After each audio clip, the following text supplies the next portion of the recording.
do país e que agradeço já de antemão toda a intermediação para trazer o professor Campolina para esse ato e agradeço também a presença dele aqui como ativador após conferência para que a gente possa ter aí uma oportunidade de fazer pelo menos um debate, né? Não muito extenso, porque o professor Campolina tem um problema de agenda de retorno a Belo Horizonte, e nós vamos, então, aí fazer, primeiro, uma manifestação da mesa, e depois, então, abrimos para eventuais comentários, perguntas da plateia. Então, nesse sentido, agradeço muito a oportunidade de ter o professor Campolina aqui, uma honra para a universidade, num momento muito especial para o país, um momento muito especial para todos nós, fazer essa reflexão sobre o desenvolvimento econômico do país, ciência, tecnologia e inovação. Obrigado.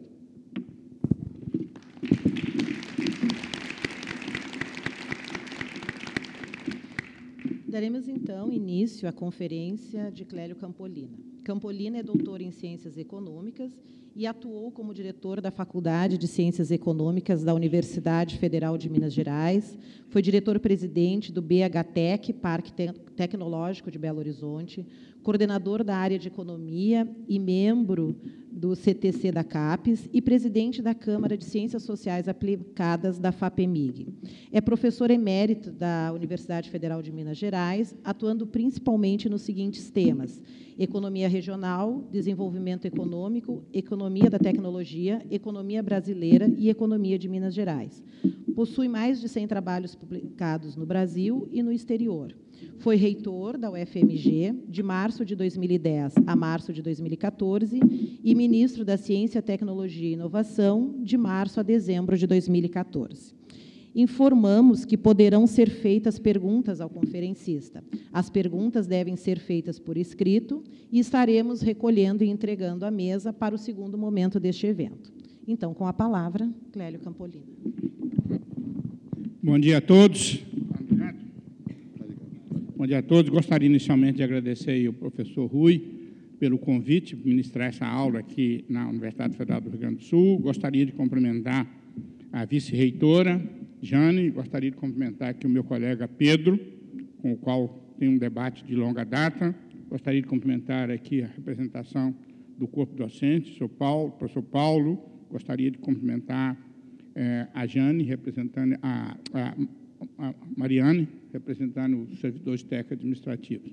Gostaria de cumprimentar a todos, especialmente aos professores Alex, que foi meu contemporâneo como reitor da UFMG, ele era reitor aqui, e a professora Vrana, que não foi minha contemporânea como reitora, mas que conheço e com ela convivo a longa data.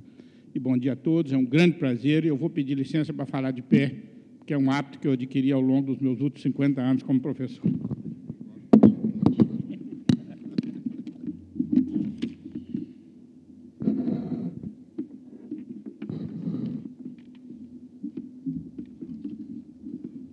Bom, eu vou procurar ser disciplinado, são 10h22, e eu vou pedir ao professor Rui que, se porventura eu perder aqui o controle, eu quero falar uns 45 minutos para dar espaço para o debate, para a crítica, para a sugestão e para esclarecimentos. Eu volto a ser um professor militante da academia e, portanto, a universidade é o espaço do debate, é o espaço da divergência, tá certo? Só isso, assim, nós podemos construir a busca de novos entendimentos e novas saídas. Eu coloquei como tema geral da palestra Educação, Ciência e Tecnologia, bases para o desenvolvimento brasileiro. E eu vou desenvolver esse tema entre três tópicos centrais. Primeiro, a minha visão está passando, né, dos fundamentos históricos e teóricos dos processos de inovação dos sistemas econômicos mundiais e o papel da ciência e tecnologia. Uma retrospectiva, para não dizer que essas coisas apareceram agora ou que estão caindo do céu. Segundo, o contexto mundial atual de ciência, tecnologia e inovação e as consequências disso na expansão produtiva e, portanto, no poder global e na geopolítica mundial. E, em terceiro lugar, que é o tema que mais nos interessa aqui, qual é a posição relativa do Brasil e a urgência de combinar as políticas de educação, ciência e tecnologia com a política industrial. Política industrial aqui no sentido mais amplo de política econômica. Então, tomando como primeiro ponto os fundamentos históricos e teóricos dos processos de inovação, como economista político, eu já fui engenheiro na minha pré-história, você está entendendo? É importante dizer que não havia uma consciência clara, até recentemente, do papel da modernização produtiva para a expansão econômica. Como um economista, a primeira reflexão é um pouco um dos pais da economia política, que é o Adam Smith, que na Riqueza das Nações, de 1776, ele mostra que é a divisão do trabalho que potencializava o desenvolvimento econômico. Óbvio que nós estamos numa fase histórica que você passa do artesanato para a manufatura. O artesanato é o trabalho do conjunto da obra por um indivíduo, ou por o indivíduo com seus auxiliares. A manufatura exatamente significa a divisão do trabalho entre várias etapas e também mostrando a introdução de um sistema de máquinas. Observem que o Adam Smith é contemporâneo da Revolução Industrial Inglesa e, portanto, é um momento em que o sistema econômico está mudando e ele antecipa uma reflexão sobre isso. O Adam Smith vai ser um crítico da ideia de que a riqueza se acumulava através das trocas, que é a chamada concepção mercantilista, para mostrar o que gera riqueza é trabalho. Tá certo? Então, esse é o grande avanço.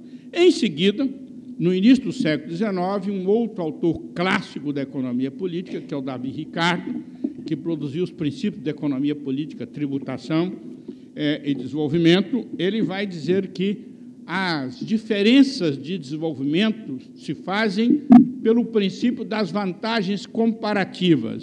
Observe que o Ricardo escreve já depois de consolidada a Revolução Industrial Inglesa, a Inglaterra se transforma no centro industrial do mundo, a fábrica do mundo, e começa a se constituir uma vasta periferia, tá certo, produtoras de alimentos, matérias-primas, e, portanto, se consolida uma divisão internacional do trabalho, e o Ricardo, como um burguês cientista brilhante, vai trazer uma justificativa teórica para a desigualdade. É o princípio das vantagens comparativas. Se você está atrasado, produz alimentos e matérias-primas. Se tem a industrializado, você exporta bens industriais. E ele tem um exemplo típico, que é mostrar que Portugal deveria continuar produzindo vinho e importar as manufaturas da Inglaterra. Esse é o exemplo que está no livro do Adam Smith. Porém, o próprio Adam Smith também tem as suas contradições, porque ele tem um capítulo que chama o sistema de maquinaria, para mostrar que só através da modernização tecnológica você poderia aumentar a produtividade. Um debate naquele momento era como reduzir o custo do trabalho e, portanto, o Smith vai mostrar que o sistema de maquinaria é que permitiria aumentar a produtividade, e ele, aliás, o Ricardo, e ele vai dizer que isso beneficiaria a todos, beneficiaria os empresários, os capitalistas, mas beneficiaria também os trabalhadores, que melhorariam as condições de vida deles. E, em seguida, tomando apenas os clássicos, vem Karl Marx, que vai, em toda a sua obra, principalmente no Capital, que é a obra magistral, ele vai dizer que o desenvolvimento das forças produtivas é a base da acumulação de capital. E ele faz uma construção teórica, metodológica, maravilhosa, que é mostrar como você passa da cooperação para a manufatura, para a grande indústria, que aí é exatamente a forma de aumentar a produtividade, desenvolver a capacidade de produção, e introduz um conceito, ao contrário do Ricardo. O Marx dizia que o Ricardo era um teórico brilhante, ele chegou nos limites do conhecimento burguês. Se ele andasse mais um passo, ele questionaria exatamente a concepção ideológica da burguesia. O Marx vai dizer que quem gerava valor era o trabalho, como queria Smith e Ricardo, mas dizia que o trabalho era a única mercadoria cujo preço era inferior ao seu valor, e, portanto, você tirava o seu excedente a partir da exploração da força de trabalho. Tá certo? Essa é uma formulação brilhante, com vários erros que o próprio Marx cometeu. Primeiro, que ele não entendia, que ele não formulou, ele vai depois entrar em contradição a dizer que a taxa de lucro tende para a igualdade, que é um equívoco. A inovação é uma permanente busca de desigualdade da taxa de lucro. senão não teria motivação para a inovação. Entre outros problemas, inclusive tentar dizer que os preços se formam segundo o valor trabalho, que também foi uma coisa que não deu certo. Mas, em seguida, não vou ficar por aqui longamente, vem o Schumpeter, que esse sim é o verdadeiro teórico da concepção de inovação no desenvolvimento econômico. E o Schumpeter nasceu no ano da morte do Marx, 1883, e o Schumpeter, aos 25, 26 anos, o que é raro na área das humanidades, produz uma obra fundamental, que é a Teoria do Desenvolvimento Econômico, publicada em 1911. Ele escreveu em 1909, 1910, onde ele diz que a única forma de romper o ciclo de reprodução simples era através do processo de inovação, que era a ruptura. Então, ele introduz o conceito de inovação como uma forma de alavancar o processo de desenvolvimento, e, para ele, inovação são 4 coisas: um novo produto, um novo processo, um novo mercado ou uma nova forma de organização produtiva. O Schumpeter é um autor maravilhoso que escreveu uma obra longa. Em 1911, ele publica a Teoria do Desenvolvimento Econômico, em 1939, o Business Cycle, onde ele passa do inovador individual para o inovador coletivo, para a institucionalidade da inovação. Em 1943, publica Capitalismo, Socialismo e Democracia, para ele mostrar que o processo de inovação é, ao mesmo tempo, um processo de destruição. É uma concepção profundamente dialética. Para criar um novo, você tem que destruir o velho. E a destruição do velho significa a criação do novo. E o Schumpeter não era socialista, inclusive, ele era uma pessoa que criticava a visão socialista, mas mostrava que os processos de inovação iam levar às contradições do capitalismo e à sua ruptura. Ele diz que os muros se desmoronariam, tá certo? E, em seguida, vem toda a concepção de como é que se dão as flutuações econômicas. Tinha várias concepções de ciclo, mas um economista russo de nome Kondratiev, que fez uma obra maravilhosa ao longo do século XX, e publicou em 1927 um artigo célebre, e dizia o seguinte: o sistema econômico funciona em grandes ondas, da ordem de 50 anos, e o que determina essa onda é um pacote de inovações tecnológicas, inovações produtivas. Concepção de Kondratiev está válida até hoje, e ela está sendo renovada na literatura. Só de passagem, infelizmente, o Kondratiev foi morto pelo stalinismo, tá certo? Como era a perseguição na Rússia daquela época, tá certo? E, a partir daí, vem toda a chamada escola neo-schumpeteriana de generalização dos estudos sobre ciência, tecnologia e inovação. O mundo inteiro, hoje, todas as universidades do mundo, tá certo? Tem pessoas especializadas em trabalhar com inovação, ciência e tecnologia nos processos produtivos, com diferentes dimensões, diferentes enfoques, enfocando mais o mercado, enfocando as empresas, enfocando as universidades, as instituições, coisas do estilo, e a criação de sistemas institucionais de inovação para alavancar os processos de inovação no mundo inteiro. Isso é algo mais do pós-Segunda Guerra Mundial, a partir da grande expansão do Vale dos Silícios, tá certo? Se começa a ideia de construir cidades científicas para reproduzir aquilo que estava construindo no Vale do Silício. Tsukuba, no Japão, é um exemplo, Taidok, na Coreia, é outro exemplo, e Novosibirsk, lá no meio da Sibéria, é o exemplo dos russos de construir cidades científicas. Infelizmente, não funcionou muito, você está entendendo? Com alguns problemas. Porém, a concepção de que ciência era a base para o desenvolvimento econômico é algo muito tardio. Segundo Rosenberg, só no século XIX que há uma concepção de que a ciência passa a ser um elemento central para digamos, viabilizar os processos de inovação. Isso faz sentido porque, até então, a maioria dos processos de inovação se faziam através de uma experimentação visível. É exatamente o desenvolvimento da química, o desenvolvimento da biologia e o desenvolvimento da eletricidade que transforma parte dos processos de inovação em algo invisível. E, portanto, uma experimentação prática era muito difícil, não é mais ficar sentado e vendo a maçã cair na sua cabeça, tá certo? Ou modernizando o tear da Revolução Industrial através da visibilidade física. E agora precisava de ter fundamento científico. Então, Nathan Rosenberg diz que só na segunda metade do século XIX, ciência se acasala com os processos inovativos, tá certo? E, portanto, é a partir daí que vem toda essa concepção, podia passar agora a próxima, do processo de inovação. É exatamente a partir daí que nós temos a concepção de ondas longas. Deixa eu ver. Exatamente. De ondas longas na expansão capitalista e no ciclo. A chamada concepção de Kondratiev, e a palavra Kondratiev tem grafia diferente, porque foi traduzido do russo, alguns põem em F, outros põem em V. O primeiro grande ciclo econômico na era moderna do capitalismo constituído é exatamente o primeiro ciclo de Kondratiev, com a Revolução Industrial Inglesa, que é a indústria têxtil, o carro-chefe do pacote de inovação, tá certo? Segunda metade do século XVIII, início do século XIX. O segundo Kondratiev é exatamente a partir de 1830, 1840, com a ferrovia, siderurgia e carvão, de novo, a Europa e agora os Estados Unidos, e o Schumpeter dizia que a ferrovia funcionou como o coração e o sangue do capitalismo do século XIX. A ferrovia precisava de aço, o aço precisava de carvão, o carvão precisava de transporte. E, portanto, a grande expansão americana do século XIX, da segunda metade do século XIX, foi alavancada pela ferrovia. Só um dado de passagem, o mundo chegou a construir, até 1930, 1.200.000 quilômetros de ferrovia, 50% estavam nos Estados Unidos, 600.000 quilômetros de ferrovia estavam nos Estados Unidos. Hoje está sendo sucateado por outras razões que eu não tenho tempo aqui de tratar. Tá certo? O terceiro Kondratiev é fim do século XIX, início do século XX, aí é a eletricidade, a química e o motor de combustão interna.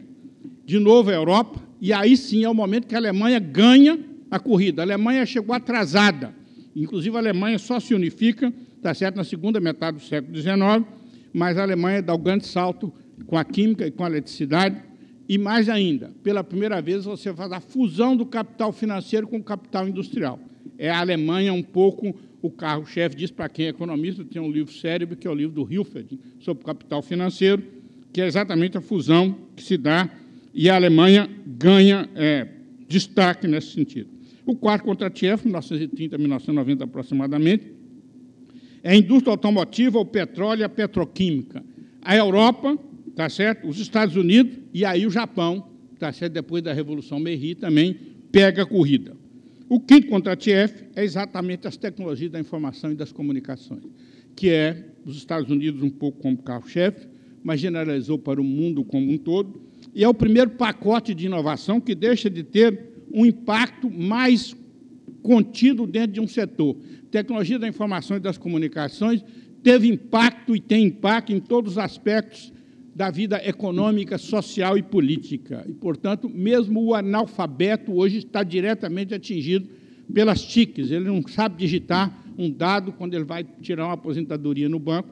Ele cria, inclusive, uma nova categoria de analfabeto. É o analfabeto digital.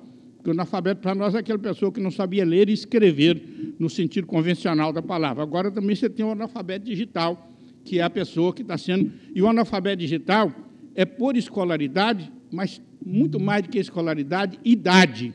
Eu me considero um semi-analfabeto digital. Quando eu engasgo no computador, eu uso o computador desde que ele surgiu, eu tenho que chamar... Agora não tem mais filho morando em casa, você está entendendo? Todos casados, porque eu chamava um filho para poder resolver o problema, que chegava lá e resolvia na hora, mas eu, às vezes, não conseguia. E aí passamos ao sexto Kondratiev, que é exatamente por que eu fiz essa digressão. Fiz essa digressão para chegar aqui. No meu entendimento, nós estamos constituindo o sexto ciclo de Kondratiev no mundo. O que é esse ciclo? Ele é totalmente diferente dos anteriores. Primeiro, que a continuação da tecnologia da informação e das comunicações em todos os setores produtivos, em todos os aspectos da vida econômica, social e política. Segundo, a grande fronteira de desenvolvimento das biotecnologias, a chamada bioeconomia, é considerada hoje uma fronteira para o desenvolvimento econômico mundial. Tá certo? Terceiro, todo o desenvolvimento das da escala nano, das nanotecnologias, e um cruzamento, tá certo, entre todos esses conhecimentos. Eu pergunto ao pessoal da medicina se daqui a pouco você vai fazer um nanorobô, enfiar o nanorobô no seu vaso sanguíneo, ele vai lá no seu cérebro, faz uma cirurgia e volta e sai lá pelo lugar que ele entrou. Pode ser que estou falando uma bobagem, mas já ouvi gente falando essas coisas que pode ser um pouco tecnologia do futuro. E isso aí tem que ter muita engenharia, tem que ter muita eletrônica, tem que ter muita biologia e muita capacidade de poder manejar essas coisas. E aí, como decorrência disso, vem a internet das coisas, tá certo? Vem a chamada impressão em 3D. Eu fui engenheiro mecânico, aprendi a fazer uma peça no torno. Você tinha que cortar a peça, ou você tinha que fundir a peça, ou você tinha que prensar a peça, você tinha que fazer uma extrusão da peça, não. Hoje você faz a impressão em 3D, você põe os componentes na forma de partículas e aquilo compõe e faz uma peça, tá certo, em 3 dimensões na hora. Os novos materiais, que estão totalmente ligados a isso, a engenharia de precisão, sem engenharia de precisão, vários desses campos não caminham, inclusive a própria medicina, precisa de engenharia de precisão profunda. A automação generalizada, tá certo? Robotização, nós não sabemos, inclusive, quais as consequências sobre o mercado de trabalho dessa robotização generalizada. A inteligência artificial, hoje a discussão se fala em pós-humano, que para mim me incomoda, mas isso está um pouco na literatura, a inteligência artificial vai superar o humano. E a genética clínica.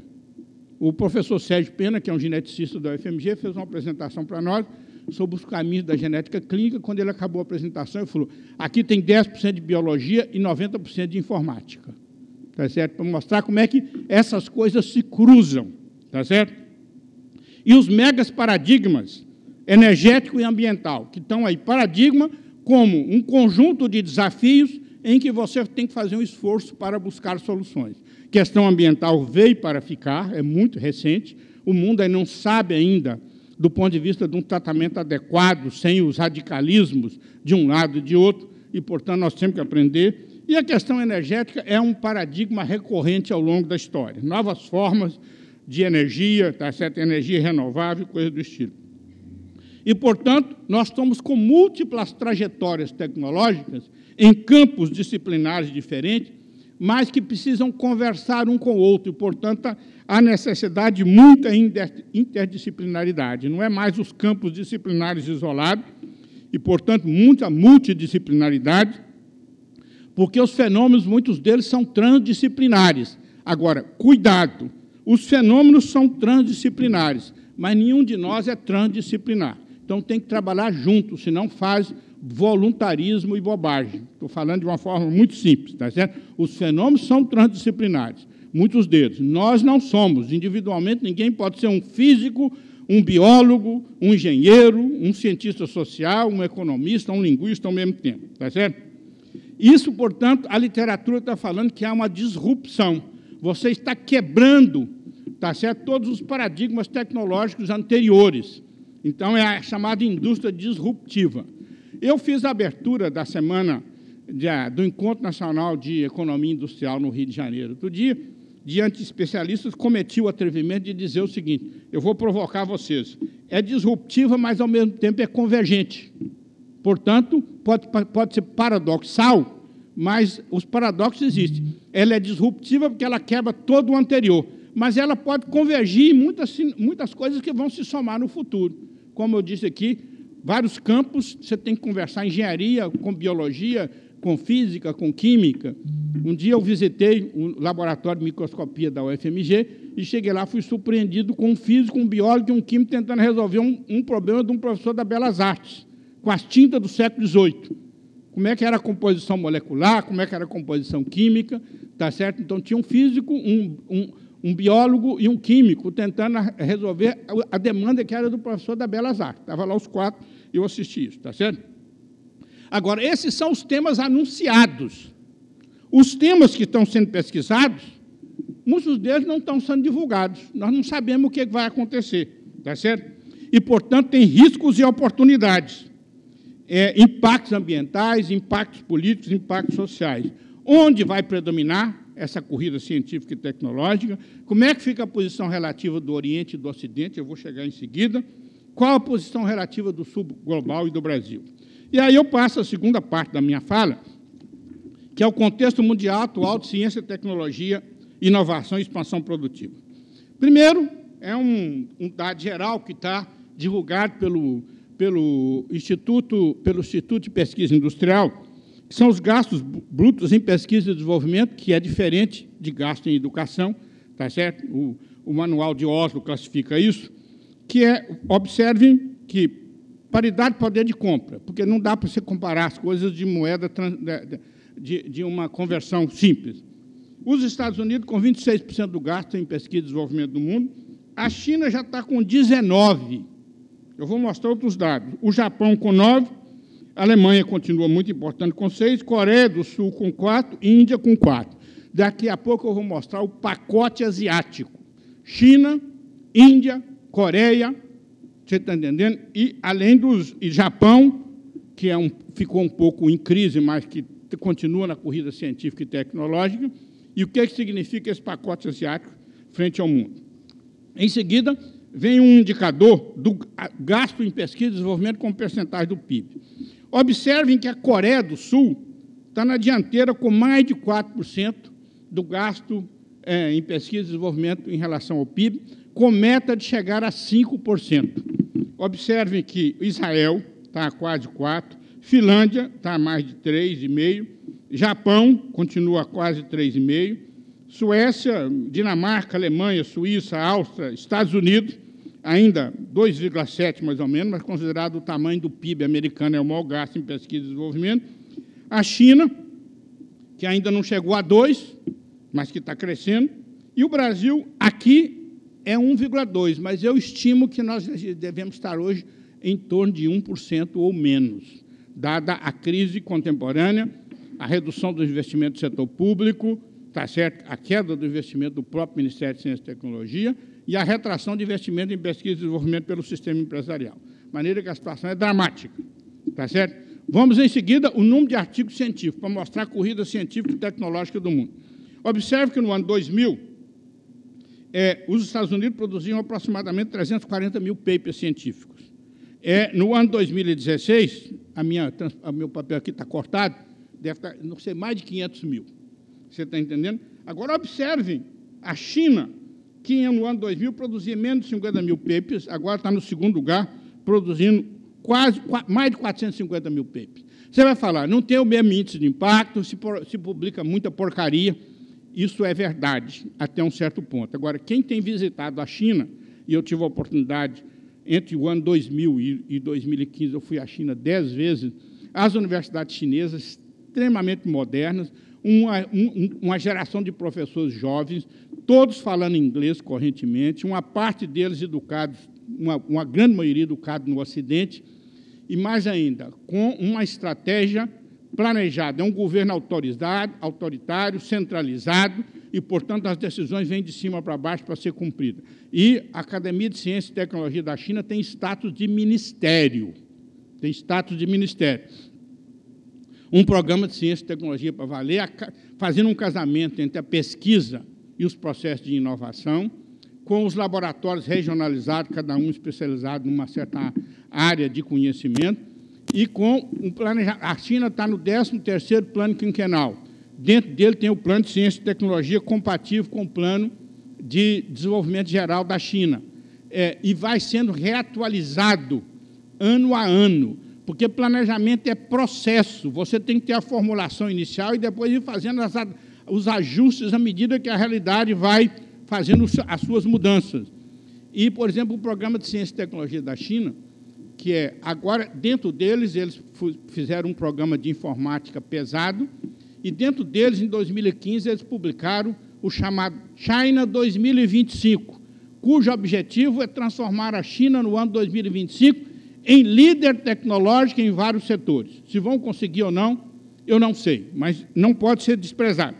E aí vai os outros países, que eu não tenho tempo aqui de comentar.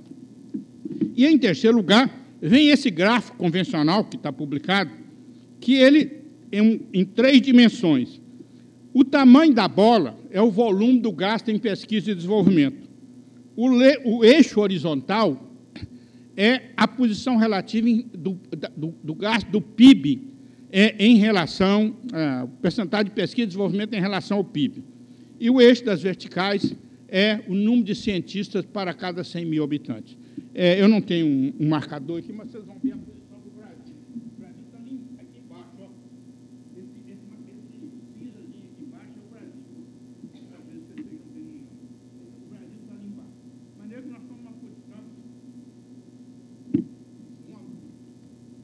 nós estamos numa posição difícil. Esse é um gráfico geral, ele é divulgado para muitos lugares, mas acho que ele sintetiza bem a posição relativa dos países com essas três dimensões: o volume do gasto, percentagem do gasto em relação ao PIB, tá certo? E percentagem de cientistas em relação à população. Você vê uma opção de países pequenininhos, tá certo? Com gastos altos em relação ao PIB, tá certo? E o número de cientistas em relação à população, principalmente os pequenos países da Europa e também da Ásia. E, em seguida, vem o resultado dessa corrida científica e tecnológica, que é a produção manufatureira. Observe que, no ano 2000, os Estados Unidos tinham 23% da produção manufatureira do mundo. Em 2015, os Estados Unidos caíram para 18%. A China tinha 7%, subiu para 20%. A China hoje se transformou na fábrica do mundo. Eu ouvi muito, a China produzia bugiganga, que é uma palavra que se usa muito no interior de Minas, eu não sei se usa por aqui, bugiganga, uma opção de porcariada, você está entendendo? Que era o que a China vendia. Se você visitasse a China, os chineses não tinham experiência de mercado. Eu, quando visitei a China pela primeira vez, as ruas amontoadas de coisa para vender, camelô. E o seguinte, a única coisa que eles sabiam falar é renminbi, que é moeda chinesa em chinês, o dinheiro do povo. O yuan, o Mao Tse-tung batizou como renminbi, então eles falam renminbi. Aí, então você falava, às vezes aprendia a falar alguns números. 500 renminbi, 500. Não, it's too much, é muito caro. 250, eles tinham uma tabelinha com os preços, cortava 50% na primeira reclamada que você dava. E depois caía para 10%. Uma coisa que eu pedia 500 renminbi para você, 500 yuan, você comprava por 50. Isso hoje em dia é totalmente diferente. Acabou esse camelô na rua, a coisa está toda ela modernizada, etc., etc. Então, você tem a China com 20% da produção industrial, você tem o Japão com 10%, você tem a Índia com 3%, você tem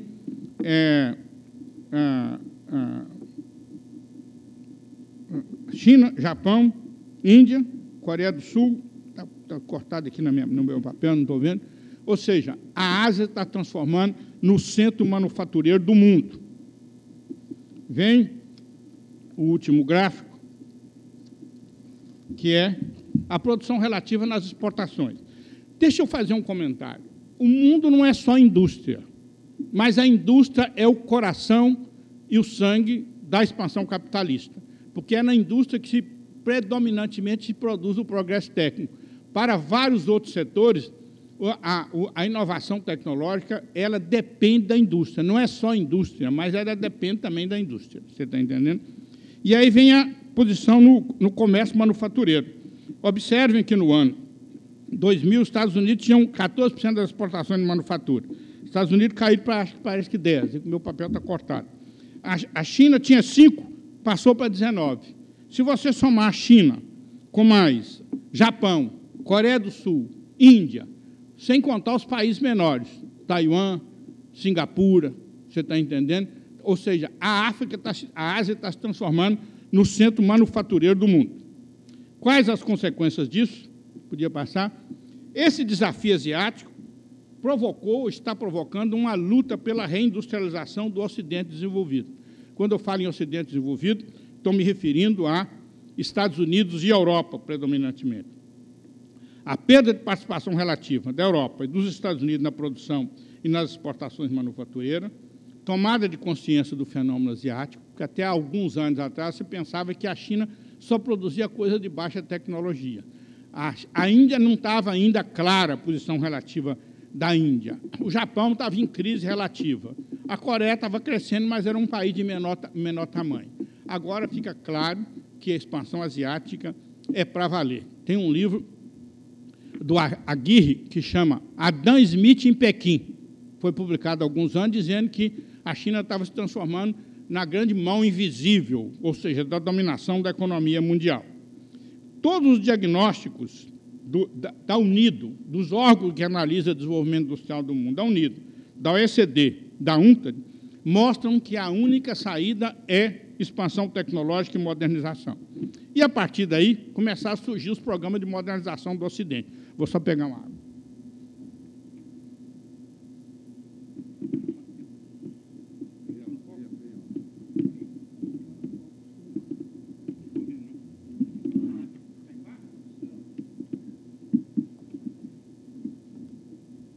Desculpem, o copo de água está aqui.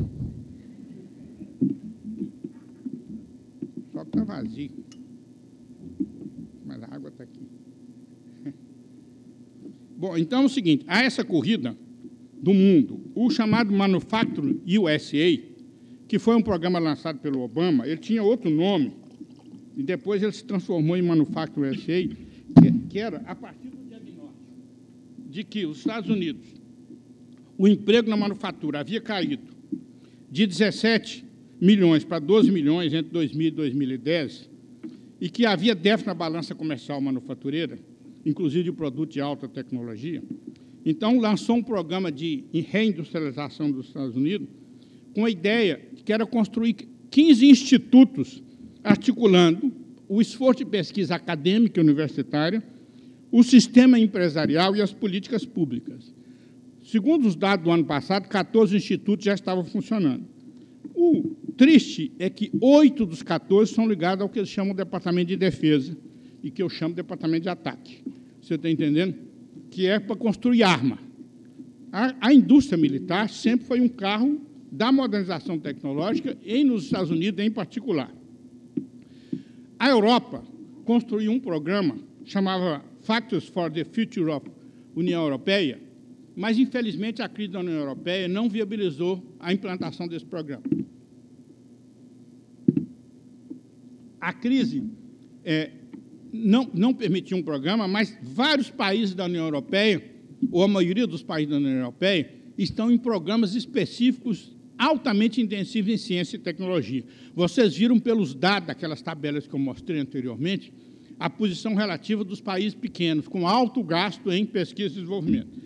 E a Alemanha é o carro-chefe com a chamada indústria 4.0, que é a digitalização generalizada. A grande corrida da máquina industrial alemã nesse sentido. A Inglaterra, com toda a dificuldade, tem o programa das catapultas e os programas dos pequenos países. Você pega a Finlândia, a Suécia, a Áustria, a Bélgica, a Dinamarca e a Holanda, todos eles estão com programas intensivos de gasto em pesquisa e desenvolvimento como forma de correr atrás do tempo perdido. E aí, para terminar esse ponto, eu faço aqui uma menção aos chamados riscos políticos e sociais do gnosticismo científico e tecnológico. O professor Hermínio Martins, que é um português de nascimento, morreu ano passado, mas que viveu a vida toda em Oxford, que era um sociólogo especializado em sociologia da ciência, em filosofia da ciência, tem um livro que chama Civilização Tecnológica e Experimento Humano, onde ele mostra os riscos dessa crença total e absoluta na ciência, na ideia de que hoje o pós-moderno, tá certo, é a ideia de que a ciência está acima do humano. Então, isso ninguém sabe quais as consequências sociais e políticas dessa corrida científica e tecnológica, considerando, inclusive, que parte dela se faz para competição. Competição militar, competição econômica, competição política e competição geopolítica. E, portanto, aqui eu faço o casamento entre as ciências da natureza, as ciências básicas laboratoriais e as humanidades. Nós temos que trabalhar junto. É responsabilidade das humanidades discutir a dimensão política e social da corrida científica e tecnológica. E, portanto, não é que a humanidade não tem que cuidar de tecnologia. Tem que cuidar de tecnologia também. Você está entendendo? Essa é a minha concepção. Eu, inclusive, cometi o atrevimento de escrever um capítulo de um livro que foi publicado em homenagem ao professor Hermínio Martins, sobre os riscos do gnosticismo científico e tecnológico. E aí eu passo à terceira parte da minha fala, que é a posição relativa do Brasil. Primeiro, todo mundo conhece o atraso histórico da dependência colonial, da tardia criação de universidades, tá certo? Depois, a debilidade da burguesia nacional e a indústria que nasce muito tarde, inclusive proibida pela coroa. O caráter dependente da industrialização brasileira é algo que está se ampliando agora. Embora tenha havido sopros de modernização, que são muito importantes, e o Pedro vai ficar muito satisfeito com essa menção que eu vou fazer, porque, como ele é um getulista convicto, você está entendendo? A criação das instituições do segundo Getúlio, a criação do CNPq, a criação da CAPES, a própria expansão universitária, a criação da Petrobras, a criação do BNDES e a criação da Eletrobras. São instituições criadas no segundo Getúlio que estão até hoje aí e que algumas delas foram extremamente importantes, que era a ideia de um projeto mais nacionalista, que o meu conterrâneo JK depois mudou com a ideia de uma industrialização com a presença internacional significativa. Mas é apenas uma menção. Mas, diante de tudo isso, um paradoxo recente das políticas tecnológicas e as políticas macroeconômicas. Eu vou falar disso de uma maneira mais detalhada daqui a pouco. Uma grande expansão universitária dos últimos anos, apoio ao desenvolvimento científico e tecnológico, a posição relativa do Brasil mudou. Naquele gráfico que eu mostrei, o Brasil produzia 14 mil papers, passou para 58 mil papers em 15 anos. Isso não é pouca coisa, tá certo? E o conflito disso com a política macroeconômica levou ao processo de desindustrialização do Brasil. Podia passar? Aí. Isso aí é um resultado que eu tomei do livro do Marcelo, que era a participação da indústria no PIB brasileiro, que chegou a 23% no meados dos anos 80, aqui pela estatística está 11,4%, e a nossa estimativa é que tenha hoje menos, que está em torno de 10% ou menos. Quando a Alemanha, há toda uma discussão de queda da participação relativa da indústria no PIB no mundo inteiro, nos Estados Unidos. Mas a Alemanha ainda está com 20%, o Japão ainda está com 20%, a China está com 35%, e o Brasil está com 10%. Então, algo está muito diferente para ser bom. Tá certo? Vou acelerar aqui um pouco para acabar. A segunda, essa tabela aqui, são os indicadores de desindustrialização e desnacionalização. Aquela queda da participação da indústria no PIB, aqui está medido. O crescimento da demanda acumulada entre 2004 e 2013, aqui a média da indústria de formação foi 33%, a produção, e a demanda cresceu 60%. A consequência, a penetração de importações subiu de 13% para 26%. E o saldo na balança comercial, que era positivo, ficou negativo.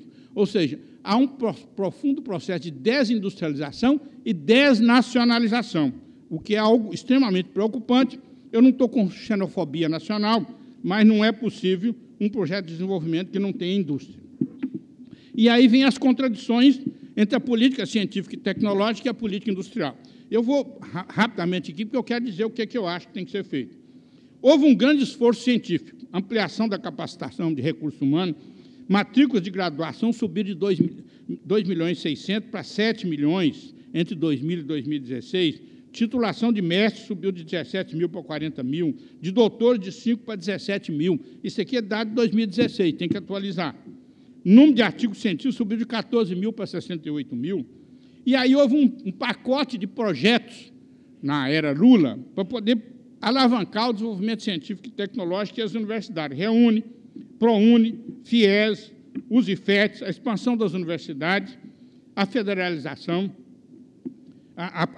da expansão das universidades federais, os INCTs, tudo isso foi um pacote. Agora, por outro lado, houve também uma generalização de políticas industriais, política de financiamento do BNDES, política de financiamento da FINEP, tudo isso para alavancar a modernização industrial e uma série de programas, a meu ver, parte deles equivocados, de incentivos à indústria. O Funtec, o CT Infra, a Política Industrial Tecnológica, o Brasil Maior, o Programa de Componente Nacional, que é o PDP, o Inova Alto, que é um programa que eu critico, a Lei do Bem, a Inova Empresa, a Lei da Informática, financiamento subsidiado, exoneração fiscal. Só para vocês terem uma ideia, nessa bola aí, estão os incentivos, os principais incentivos fiscais. A Lei de Informática levou 5,7 bilhões de incentivos no ano 2016, maior do que o orçamento do Ministério da Ciência e Tecnologia. E aí a pergunta é o seguinte, você dá incentivo, mas você não... A condição da Lei da Informática é que o incentivo era para você investir em pesquisa e desenvolvimento do Brasil. O país não acompanha isso, não tem condição de monitorar, e eu, inclusive, faço como autocrítica, eu fui ministro da Ciência e Tecnologia por um período curto, com a tentativa de monitorar isso, mas não tem base estatística organizada, não tem equipe, então as coisas não andaram. E aí vem o desajuste dessa política cambial e monetária. Você dá esses incentivos todos e o câmbio chegou a 1,6%, 1,7% de 2010, 2011. Então, você dá os incentivos, mas barateia as importações. Qualquer coisa no exterior era mais barato que no Brasil. Então, importar é mais fácil, tá certo? Um capital estrangeiro sem condicionante de internalizar a pesquisa. Vai lá na China fazer investimento, para você ver se você não tem um contrato draconiano que te obriga a internalizar o esforço de pesquisa. Aqui, o capital vem aí, explora o que quer e vai embora. Tá? E o boom das commodities, que a gente chama de doença holandesa. Tá certo? O Brescia Pereira foi um grande crítico disso, e esse gráfico aí mostra, podia passar, a exportação, a linha verde é a exportação de commodities. A linha vermelha é a exportação, é balança comercial, não é exportação. É o saldo da balança comercial de commodities, o saldo da balança comercial da indústria, como é que ele fica negativo, é o vermelho, e o azul é a média geral. Ou seja, o Brasil está voltando a ser um país primário exportador. Minério de ferro está com preço alto, soja está com preço alto, carne está com preço alto, frango está com preço alto. Então, você vai exportando commodity, tem reserva à vontade, tá certo? E, com isso, você pode comprar bens industriais. Agora, isso aí é um suicídio para o futuro. E, por fim, que eu já alonguei muito, condicionantes para o sucesso da política de educação, ciência e tecnologia. A minha visão. Primeira coisa que eu vou falar aqui, à vontade, que eu sou um professor de universidade de mais de 40 anos, sou doutor, sou professor titular, hoje sou emérito, mas eu sempre disse que o Brasil tem que resolver o problema do andar de baixo. E o andar de baixo significa educação básica de qualidade. Não é possível um projeto de desenvolvimento econômico e social de dar visão de cidadania, a visão política, a visão social para a sociedade se você não tiver educação básica de qualidade. E você não tem educação básica de qualidade se você não valorizar a escola, se você não valorizar os professores. O país fala, não resolve isso.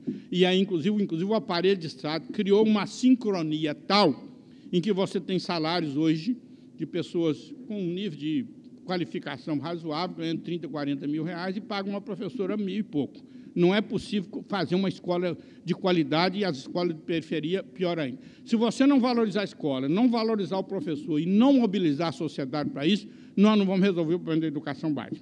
Aliás, parte da elite brasileira nunca quis resolver o problema da educação básica, significa deixar de ter serviçais. Você está entendendo?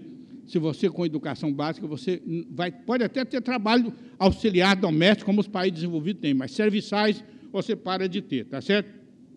Então, educação básica, para mim, é fundamental. Falo isso à vontade, estou na universidade, inclusive porque a universidade tem um papel de destaque nisso. Segundo, ciência como base para o desenvolvimento tecnológico para a inovação. Sem ciência, no mundo contemporâneo, na chamada era da sociedade científica, não é possível alavancar um processo de desenvolvimento. Aliás, o Brasil tem alguns casos de sucesso, porque tem ciência por trás. O grande sucesso da agropecuária brasileira é ciência brasileira adaptada às condições reais do Brasil. É por isso que o Brasil hoje é um grande exportador de produto primário, tá certo? Porque nós temos eficiência produtiva, tá certo? Nesse setor. Terceiro, base produtiva estrangeira é um obstáculo à passagem para a ciência, tecnologia e inovação. Você teria que condicionar, eu não estou aqui contra o capital estrangeiro, tem que condicionar a internalização da pesquisa. Eu já fui lá na CNI e falei isso, inclusive os empresários estrangeiros que estavam lá, ninguém contesta, todo mundo fala assim, não, nós estamos fazendo. Eles não falam que a gente está errado, falam, não, nós estamos fazendo. Tá certo? Quarto ponto, a dificuldade de articulação das universidades com as instituições de pesquisa e o sistema produtivo. Eu não estou querendo transformar as universidades brasileiras em universidade coreana, em que a universidade está administrada praticamente pelas indústrias. Entra dentro da universidade coreana, que você vai ver lá o laboratório da Samsung, da Hyundai, da LG, lá dentro da universidade, preparando as pessoas para trabalhar naquelas firmas. Eu acho que a universidade tem que ter autonomia, tem que ter liberdade, tem que ter independência, tem que ter um espaço de crítica e debate. Então, não estou querendo fazer a universidade coreana, mas, ao mesmo tempo, a ciência e a tecnologia precisam estar a serviço da humanidade. Então, nós temos que fazer essa ponte. Foi a nossa tentativa, que não vingou, de construir as plataformas de conhecimento, que foi o programa, quando eu fui ministro, em julho de 2014, a presidenta assinou e nós lançamos, que era um programa para 10 anos, construir 20 plataformas, tentando articular o conhecimento científico das universidades com o sistema empresarial, com as políticas públicas de financiamento de BNDES, FINEP, etc. Tá? Alguns setores, inclusive, estavam identificados. Por exemplo, o aeronáutico, nós já tínhamos uma plataforma pronta. Tinha empresa brasileira qualificada, tem ciência no Brasil na área da engenharia aeronáutica e tinha políticas públicas. A área de biofármacos estava sendo constituída, a área de energias renováveis. Mas essas coisas precisam de ter tempo e paciência. Não adianta lançar um negócio para ser queimado. Tá? Então, à luz disso aí, quais são os requisitos para a viabilidade de uma nova política industrial e seu componente educação, ciência, tecnologia e inovação? Primeiro, é preciso ter planejamento e coordenação. Eu não estou querendo defender planejamento compreensivo, à la soviético, tá certo? Isso não funciona, tá certo? Mas nós temos que ter um projeto de nação minimamente constituído, tá certo? Com ideias de médio e longo prazo. O mundo planeja, tá? Tem que ter objetivos claros, tem que ter metas e meios e tem que ter definição de prioridades, tá certo? Segundo, uma nova política industrial, quando eu falo em política industrial, política produtiva, que seja compatibilizada com o planejamento geral, com a política macroeconômica e com as políticas setoriais e temáticas. Não adianta você fazer uma política de incentivo à indústria, uma política de incentivo à ciência, se você tem uma política cambial que arrebenta tudo, se você tem uma política monetária que arrebenta tudo, se você tem uma política de comércio exterior exatamente com essas condições, e uma política tributária. Você está entendendo? Você construiu nesse país, por exemplo, um sistema de rentismo, ou seja, aplicar no setor financeiro não é produtivo, é para acumular renda. Você está entendendo? E aí o Brasil é um dos poucos países do mundo em que o sistema bancário público financia o setor privado de forma subsidiada. E o sistema bancário privado financia o governo a preço de mercado.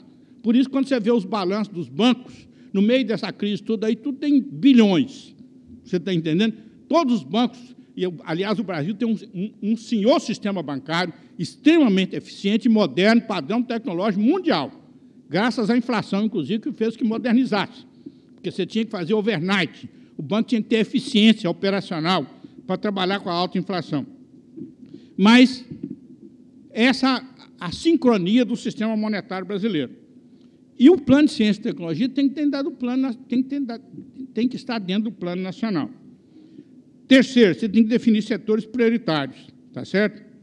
E articular o esforço de ciência e tecnologia com o sistema empresarial e com as políticas públicas, naquilo que eu chamei, que é o mundo inteiro faz o que nós estamos chamando aqui, a ideia, os próprios programas dos institutos americanos é na linha das plataformas de conhecimento, como articular ciência com base produtiva, com políticas públicas. O que a China faz o tempo todo é isso, o que a Coreia faz o tempo todo é isso, tá certo? E o que a Europa também está tentando fazer. Quarto, o papel do Departamento Produtor de Bem de Produção. Quem é das áreas laboratoriais aqui sabe que, se você não tiver autonomia de produzir a própria instrumentação que você usa, você já começa dependente. Você já começa dependente, porque você está usando os instrumentos que os outros produziram, ou você está usando os bens de capital, os bens de produção que foram produzidos fora. Quando você entra dentro de uma fábrica, está fazendo uma profunda modernização tecnológica, primeira pergunta que você tem que fazer é o seguinte: de onde é esse equipamento? O equipamento é alemão. E se o equipamento é alemão, o que você está aprendendo é utilizar a tecnologia alemã. Eu não estou querendo autonomia, o mundo está todo integrado, mas se nós não tivermos indústria de bem de capital, nós não temos autonomia nenhuma, tá certo? O setor produtor de bem de produção é o coração do sistema produtivo. Ele que determina as tecnologias, ele que determina os rumos. Então, não tem jeito de dar salto econômico se não houver um departamento produtor de bem de produção. O Brasil ensaiou, nos anos 70, uma indústria de bem de capital, uma parte dela capotou com a crise dos anos 80 e agora capotou de novo com a abertura cambial, a abertura comercial. Apoio a outras instituições de modernização tecnológica, tipo Senai, Embrapi, que é uma instituição moderna, metas escalonadas do aumento de pesquisa e desenvolvimento em relação ao PIB. Não adianta você chegar e falar que vamos passar para 3%. Não adianta, o orçamento não vai comportar.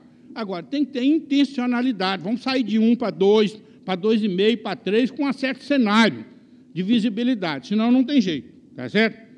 Condicionar o capital estrangeiro a internalizar a pesquisa. Isso é possível ser feito sem grandes conflitos, porque o mundo inteiro faz, tá? Estimular o capital privado nacional a investir em pesquisa e desenvolvimento para inovação.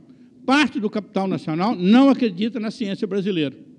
Põe dinheiro nas universidades estrangeiras, mas não põe na nacional. Eu não vou dar um exemplo aqui para não ser deselegante, tá certo?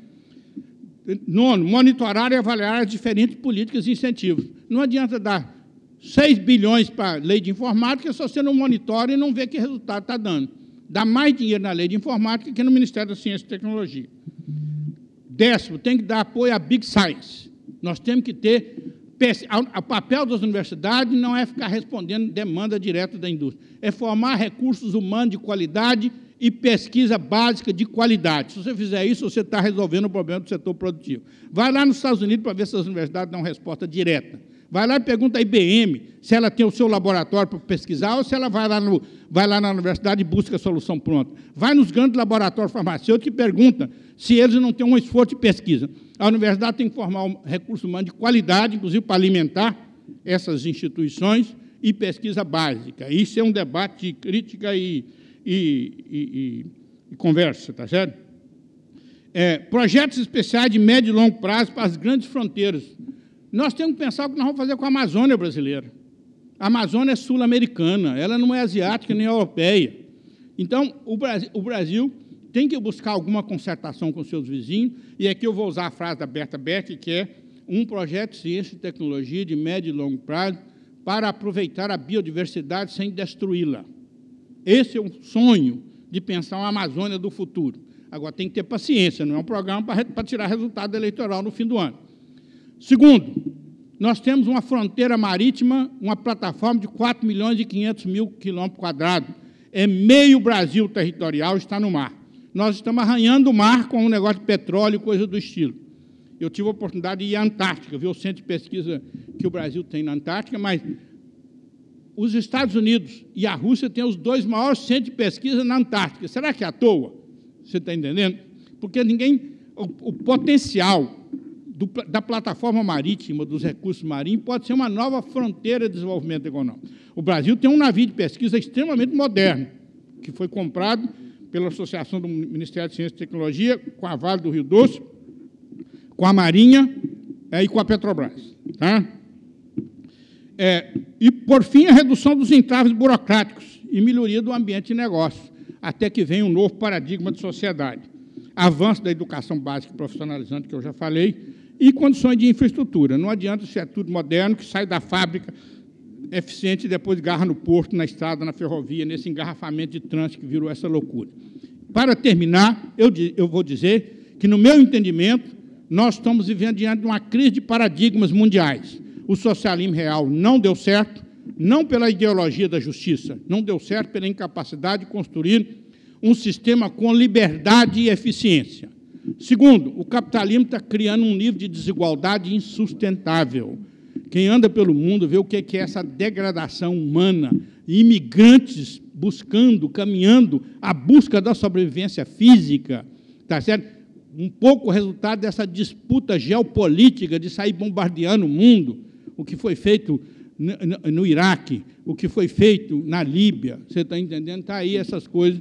Quem vai à Europa hoje está vendo o que é o drama das imigrações. Eu acho que o mundo está à busca de um novo paradigma de organização política e social, que seja capaz de combinar liberdade com eficiência produtiva e justiça.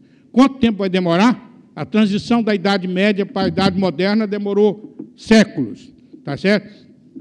Nós estamos diante de uma crise estrutural, não sei quanto tempo vai demorar, mas as universidades têm a obrigação de discutir isso. Nós estamos diante de uma crise e cabe às universidades discutir busca de saídas.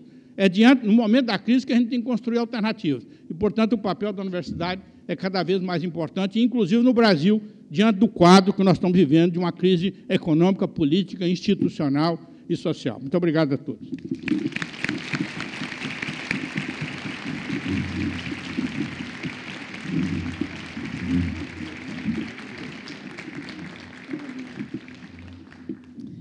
Agradecemos ao professor Clélio Campolina e, com a palavra, a vice-reitora Jane Tutiquian, para dar continuidade ao evento com as manifestações da mesa e da plateia.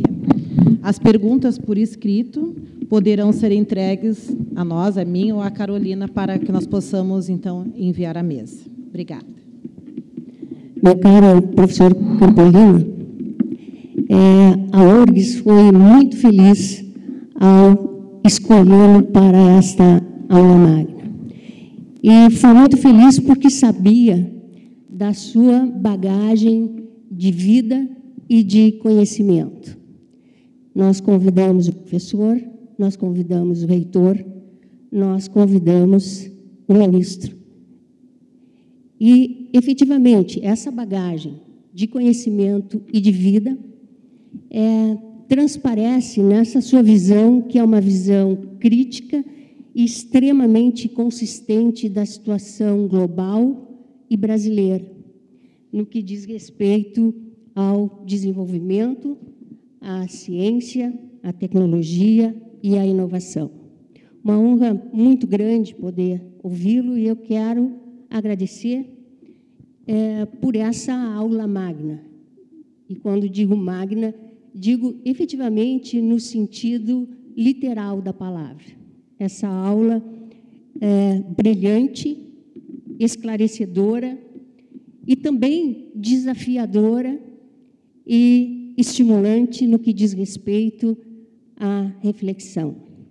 Não me alongo mais, porque creio que as perguntas estão já borbulhando. Mas uma honra muito grande recebê-lo nessa universidade e uma honra muito grande poder ouvi-lo. Muito obrigada, professor. Muito obrigada.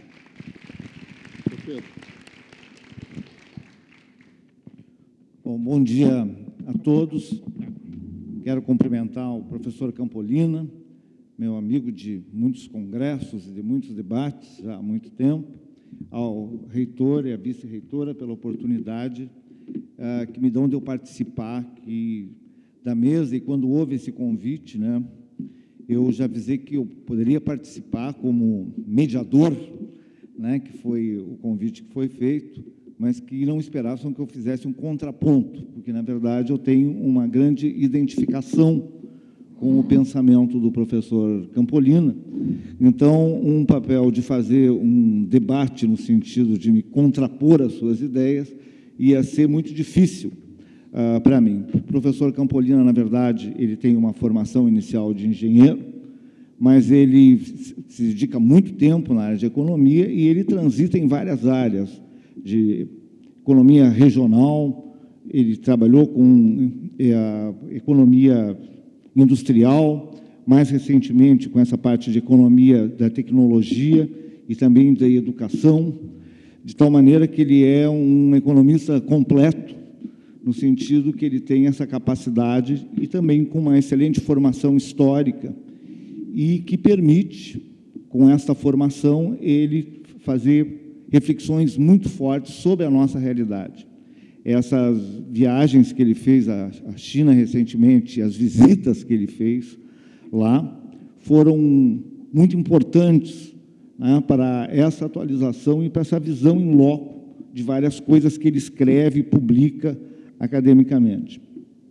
Então, na verdade, só me resta eu cumprimentar o Campolina, né? Na verdade, eu concordo com a linha básica da argumentação dele, que no Brasil nós temos um choque, uma contradição, na verdade, entre uma retórica que às vezes aparece de ter uma proposta de desenvolvimento, mas, na verdade, nós temos as políticas econômicas, que é uma coisa que permaneceu nos últimos 30 anos, independente do governo, que é a política macroeconômica voltada para metas de inflação.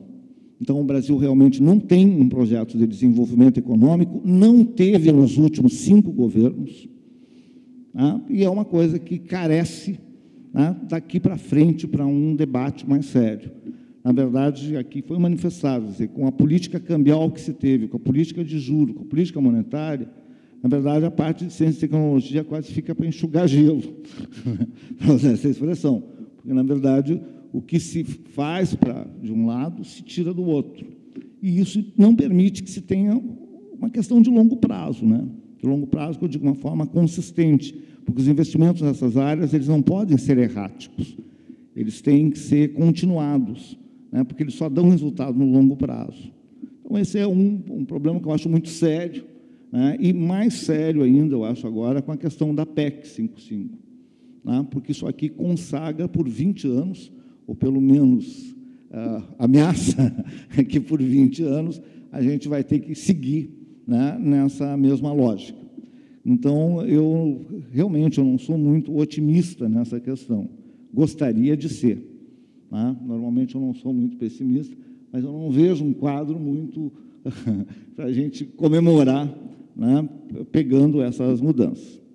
Mas a primeira coisa que eu vou fazer aqui é passar a palavra, né, para a Mariane Quadros, da Surgs, e depois para o professor Paulo Morto, da Durgs, para fazerem uma manifestação rápida, e depois nós vamos para as perguntas da plateia. Então, com a Mariane. Bom dia. Primeiro, agradecer o convite de estar compondo essa mesa, também saudar os demais integrantes da mesa, na figura do professor Campolina. E, bom, primeiro, dizer que a gente, já que estamos numa universidade pública, uma universidade federal, né, as universidades elas têm um papel essencial no desenvolvimento da pesquisa e na própria formação das pessoas que vão desenvolver essa pesquisa, no sentido de desenvolver o Brasil, né? Assim como a educação básica, como bem destacou o professor Campolina, é essencial. Por isso, nós, os técnicos, assim como muitos integrantes da comunidade acadêmica, sempre tivemos uma reivindicação que é histórica, que é de mais investimentos para a educação pública, seja nas universidades, seja no ensino básico, né? A educação pública de qualidade, com fortes investimentos públicos, é que vai garantir o nosso desenvolvimento enquanto nação. E o professor destaca também uma questão a respeito do desenvolvimento, como o desenvolvimento científico, tecnológico das nações, mesmo as nações chamadas desenvolvidas, né? Ele se dá muito no sentido de competição, muitas vezes até impulsionado pela indústria bélica, né? E não num desenvolvimento que vá reverter em melhorias do conjunto de vida da população. Quantas pessoas nós temos hoje no mundo que não são atingidas pelo alto desenvolvimento tecnológico que nós temos, né? Quantas pessoas ainda vivem, de certa forma, em condições bárbaras, né? Que é um problema desse sistema que nós vivenciamos, que produz essa desigualdade. Então, nós aqui na universidade, a gente acha importante destacar sempre que, se nós vamos produzir desenvolvimento científico, tecnológico, cultural, para quem está servindo o que nós estamos produzindo, né? Nós precisamos que, mais que desenvolver e alimentar o mercado, que o desenvolvimento, o conhecimento que a gente produz aqui, seja efetivamente para melhorar as condições de vida da nossa população, né? Que seja um desenvolvimento sustentável e que também não seja em cima do empobrecimento tanto do nosso próprio povo como das outras nações. Então, nós que estamos aqui, acho que é importante destacar esse desenvolvimento, essa questão crítica sobre o desenvolvimento, né?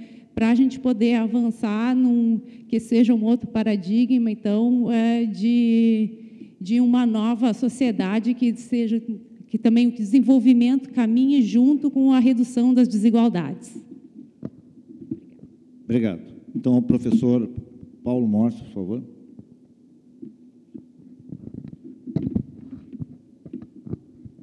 Obrigado.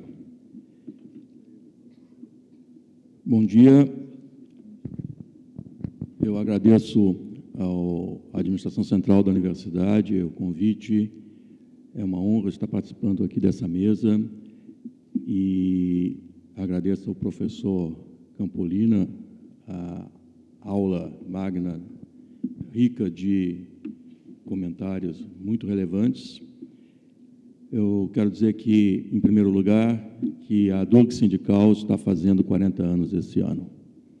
São 40 anos de luta e talvez estejamos vivendo, no momento, um dos períodos mais angustiantes de luta. Mas nós temos por obrigação resistir aos reveses, e tanto que, por exemplo, semana passada estivemos em Salvador participando do Fórum Social Mundial, que foi um exemplo de resistência, e o que se discutiu lá, muito do que se discutiu lá está sendo levantado aqui nessa aula magna. O professor Campolina e o professor Pedro levantaram, cada um dos temas mais caros ao nosso sindicato. O professor Campolina comentou a necessidade premente de valorização do professor da educação básica. como professor, formador de professores de educação básica, isso sempre foi, para mim, um dos temas mais caros. E levei isso para o nosso sindicato, tanto que o nosso mote principal é em defesa da educação pública, e essa é uma educação pública universal e de qualidade, contemplando principalmente a educação básica. E nós estamos numa luta contra, associado a esse assunto, nós estamos numa luta contra a mercantilização do ensino. Nós vivemos num país em que instituições de ensino têm ação da Bolsa de Valores de São Paulo. A luta contra a mercantilização do ensino não é uma luta contra a educação privada, é a luta contra a mercantilização do ensino, será por nós levada a Córdoba, o professor Rui estará lá, a professora Jane também, no CRES 2008, nós estaremos lá com essa finalidade específica de lutar contra a tendência a tornar aceita pela Organização Mundial do Comércio a educação como sendo um serviço. Educação é obrigação do Estado. Isso é muito importante. Outra questão levantada pelo professor Pedro é um dos outros pontos mais importantes da nossa luta. É a luta pela revogação, pela supressão da emenda constitucional número 95. Sem isso, esse país vai afundar cada vez mais. Então, essa é uma luta da qual nós não podemos abrir mão. Nós temos tido muitos reveses. Um dos grandes reveses que nós tivemos foi essa emenda constitucional que nos foi imposta. Em outras ocasiões, nós temos tido algum sucesso. Por exemplo, a reforma da Previdência, da forma como que está sendo imposta a nós, ainda conseguimos segurar. Então, eu agradeço muito a oportunidade de ter estado aqui e ter participado dessa manifestação típica de uma vida acadêmica.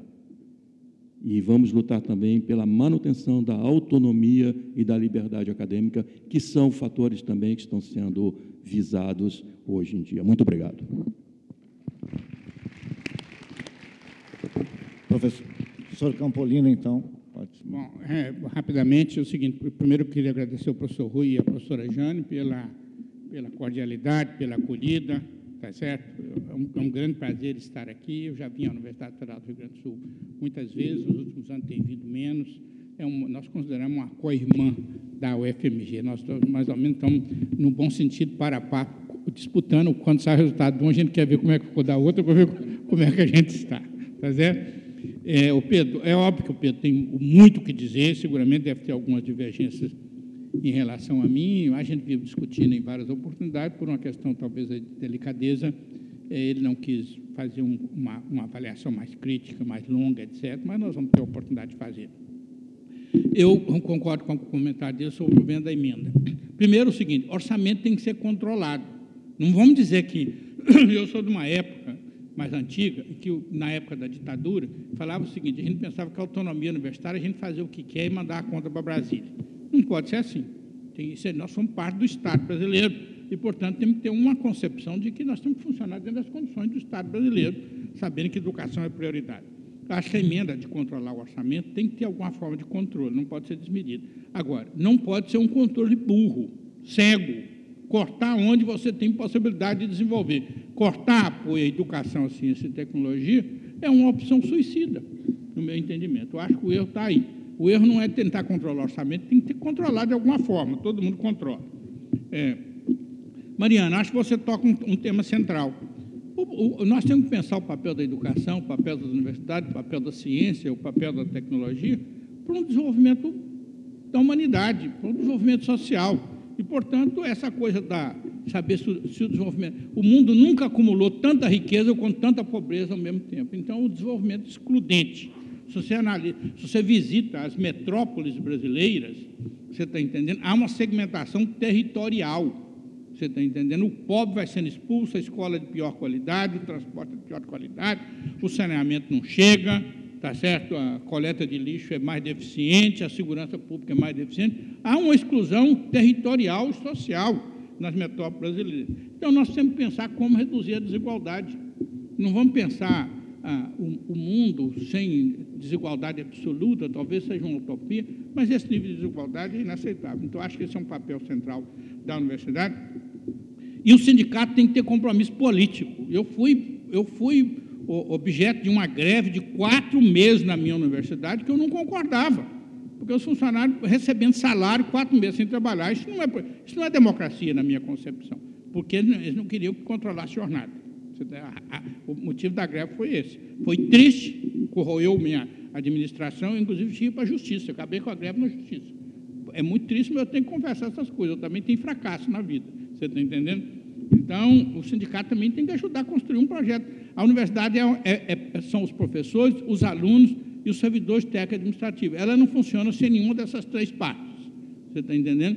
Então, tem que ter um compromisso político também, o sindicato. Eu acho que você exatamente mostrou o papel.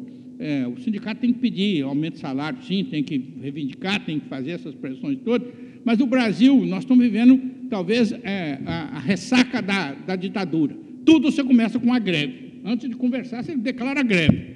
Depois, a greve é o último instrumento de uma luta, de um debate. Tá? E, Paulo, eu estou inteiramente de acordo com você. Cabe às universidades formar os professores da educação básica. Então, tem um papel central nisso aí. Você está entendendo? Não tem como resolver o problema da educação básica sem a formação de professores de qualidade e sem estimular a educação para você valorizar as carreiras, tá certo? Pedagógicas. Porque hoje em dia só vai para a pedagogia as pessoas que acham que não vão ter oportunidade de outra coisa, ou a menos que tenha realmente uma vocação muito clara. Eu fiz uma pesquisa no meu curso de matemática noturno. Quantos alunos queriam ser professor da educação básica? Nenhum. Todos queriam fazer concurso público para qualquer coisa, para banco, para polícia, para algum órgão de governo. Isso é triste. Um curso de graduação em matemática, tá certo? Que era para formar professores, ninguém queria ser professor. Tá? E a outra coisa, a mercantilização da educação é o fim do mundo. A educação tem que ser um serviço público, de qualidade, para todo mundo. Só assim nós vamos fazer inclusão social também. Não adianta fazer inclusão social no papel. Tem que dar educação. O primeiro ponto é a educação de qualidade para dar oportunidade e dar consciência política e social para a sociedade. Tá certo? Então, isso é necessário. E mais ainda, eu vou falar outra coisa que talvez desagrade. É óbvio que eu sou contra a forma de encaminhamento dessa reforma da Previdência, mas é urgente que o Brasil faça uma reforma previdenciária. Não tem como pagar um servidor público R$1.000 e pagar o outro 30 ou 40 e acumular aposentadoria e pensão. Para quem já ganha muito, tem que pôr teto nisso aí. Não tem sentido uma pessoa que ganha 30 ou 40, morre o parceiro, acumula a pensão, aí passa para 80. A aposentadoria é para a pessoa viver dignamente. A pessoa trabalhou a vida inteira, tem que viver dignamente o resto da vida dela. Não é para acumular riqueza, não. Você está entendendo? Aí você tem gente aposentada aqui somando 100 mil. Eu não vou dizer nome aqui, mas existe, você está entendendo? E algumas coisas esdrúxulas, que a pessoa... Desculpa, vou contar um caso aqui que me falaram, e eu não acreditei, eles falaram que tinha nome e endereço. Se quisesse, ia me mostrar. Eu falei que não queria. Que um casal divorciou para a mulher casar com o sogro, no papel, para herdar a pensão. Isso é degradação moral ao limite. Eu falei, eu não acredito nisso. Falei, pois tem nome e endereço, você quer que te mostre? Eu falei, não quero. Não quero nem saber disso. Você está entendendo? Desculpe, mas estou totalmente aberto a críticas e sugestões. O conhecimento só avança com crítica. Preciso criticar as coisas que eu falei também, tá certo? E esclarecer alguma coisa que não ficar clara. Estou à disposição. Nós temos aqui várias questões, mas eu estou tentando agrupá-las. Tá? Um grupo de questões é sobre o papel da universidade na questão de patentes e na questão de propriedade intelectual. Então, a pergunta, né, seria essa, né, o que fazer com essas patentes, como dar o resguardo para essa propriedade intelectual, como que a universidade poderia se encaixar e quais os desafios que ela tem nessa área. Eu gostaria de aproveitar para que o professor dissesse para nós, tem várias perguntas aqui, ou vários pedidos para ter acesso aos dados que foram apresentados, se isso vai ser disponibilizado, se está em algum artigo, enfim, ou o próprio PowerPoint. Bom, obrigado. Primeiro, a questão das patentes é uma questão realmente difícil. A gente tem dramas dentro da universidade também. Primeiro, eu acho que a universidade, no meu entendimento, não cabe a ela ficar produzindo patentes ad nauseam. O setor privado, isso aqui é capitalismo. Por enquanto, nós não está na agenda de uma revolução socialista ou de alguma coisa que já surgiu. Então, nós vamos ter que continuar convivendo com o mercado. O mercado existe, você está entendendo, e é ele que dá eficiência nas trocas. Em uma sociedade complexa, urbana, é impossível funcionar sem mercado. As tentativas de eliminar o mercado deram errado. Cuba é o mais claro deles, com toda a tristeza dizer isso. Tá? Então, não cabe, mas a universidade tem que produzir educação básica de qualidade e fazer educação de qualidade e fazer pesquisa básica. Agora, elas podem e devem produzir patentes e tem que fazer a mediação da transferência dessas patentes para o setor produtivo. Isso não é simples, tem o problema da propriedade intelectual. Aí, a primeira coisa que um reitor faz é a sua procuradoria fala, é proibido. Você tem que licitar. Licitar conhecimento é dar conhecimento público do conhecimento, que, muitas vezes, a patente, exatamente, ela é registrada.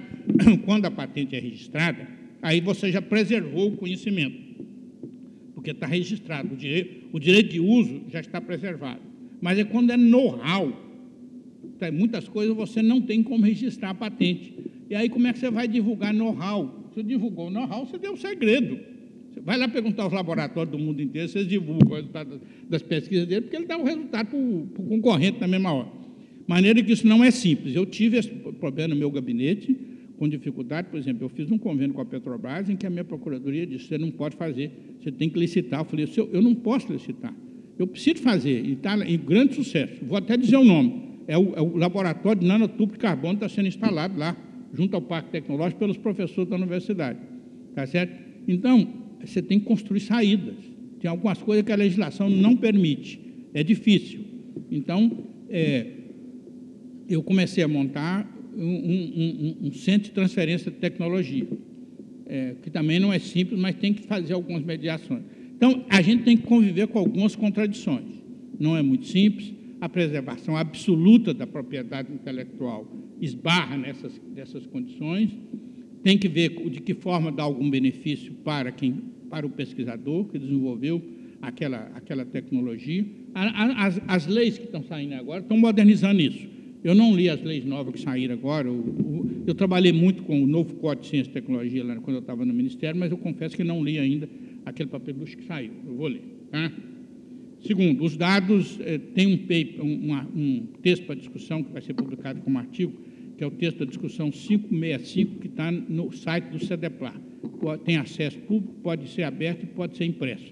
Mas eu vou deixar aqui também, já está aí, eu mandei para a universidade, a universidade tem aí nos arquivos dela, que ela que pôs aqui, essas transparências, pode divulgar, não tem problema nenhum. Tá? Agora, se quiser a análise, está no artigo, porque esses dados estão todos reproduzidos lá no texto para discussão, esses gráficos, esses dados com análise, com alguma interpretação. Texto para discussão 565 do CEDEPLAR. Tá? Okay. Bom, aqui, esse conjunto agora de questões, elas se referem a uma avaliação do que foi feito, como é que o senhor vê o quadro nos últimos anos e nos últimos décadas, sobre a questão da ciência e tecnologia, quais foram os maiores entraves, os maiores desafios, e como também ligar essa questão do desenvolvimento científico e tecnológico com distribuição de renda, inclusive num mundo que tende a ter menos emprego com a questão da robotização e da sofisticação do emprego, né, com as cadeias globais de valor. Então, seriam essas duas coisas, essas duas nuances, a questão da distribuição de renda e do emprego, e, do outro lado, os maiores entraves que se pode ter visto. Bom, a corrida científica e tecnológica mundial, ela é brutal. O mundo nunca gastou tanto dinheiro com ciência e tecnologia, de maneira que não é fácil. E também não dá para usar a célebre expressão inglesa, stop the train, let me get off. Não dá para mandar parar o trem e descer. Nós vamos ter que continuar dando o trem do jeito que ele está e tentando mudar o curso dele na medida do possível, o que não é fácil, mas esse faz parte do desafio.